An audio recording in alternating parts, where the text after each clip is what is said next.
এই মুহূর্তে আরো একটি বড় খবরে নজর রাখবো। কলকাতায় চলল গুলি, বাইক ওভারটেক করা নিয়ে গন্ডগোলের জের। মির্জা গালিব স্ট্রিটে গুলি চালায় অভিযুক্ত সোনা।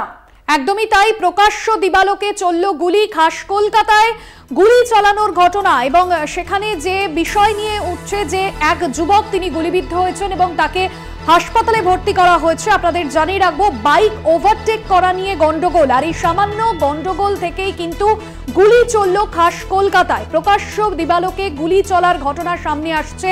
বাইক ওভারটেক করা নিয়ে গন্ডগোল বাধে এবং সেই জায়গা থেকেই গুলি চালানো হলো খাস কলকাতায়। প্রকাশ্য দিবালোকে কলকাতায় চলল গুলি, বাইক ওভারটেক করা নিয়ে গন্ডগোল এবং সেই গন্ডগোলের জেরে গুলি চালানো হলো মির্জা গালিব স্ট্রিটে। অভিযুক্ত সোনা গুলি চালায়। গুলিতে জখম এখলাস বেগ নামে এক যুবক। গুলিবিদ্ধকে হাসপাতালে ভর্তি করা হয়েছে এবং ঘটনার পরই পলাতক অভিযুক্ত সোনা। মির্জা গালিব স্ট্রিটের ঘটনা একেবারে সাত সকালে এই ঘটনা ঘটে গেল।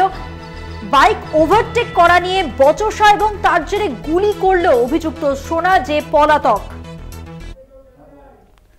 কলকাতায় চলল গুলি, মির্জা গালিব স্ট্রিটে গুলি চালানোর ঘটনা সামনে আসছে এবং ইতিমধ্যেই অভিযুক্তের যে খোঁজ পাওয়া গিয়েছে তার নাম সোনা, এমনটাই জানা যাচ্ছে। ঘটনার পর পলাতক অভিযুক্ত সোনা। মির্জা গালিব স্ট্রিটে গুলি চালায় ওই অভিযুক্ত। বাইক ওভারটেক করা নিয়ে বচসা, আর বচসার থেকেই গুলি চালানোর ঘটনা। গতকাল রাতে পার্ক স্ট্রিট এবং মির্জা গালিব স্ট্রিটের সংযোগস্থলে অশান্তি শুরু হয়। আশেপাশের দোকান থেকে সিসিটিভি ফুটেজ সংগ্রহ করা শুরু হয়েছে। স্থানীয় বাসিন্দাদের একাংশ জানাচ্ছেন ওই এলাকায় 70 থেকে 80 জন চলে এসেছিল আশেপাশের এলাকা থেকে। রাত 12:30 নাগাদ এই ঘটনা ঘটেছে বলে দাবি।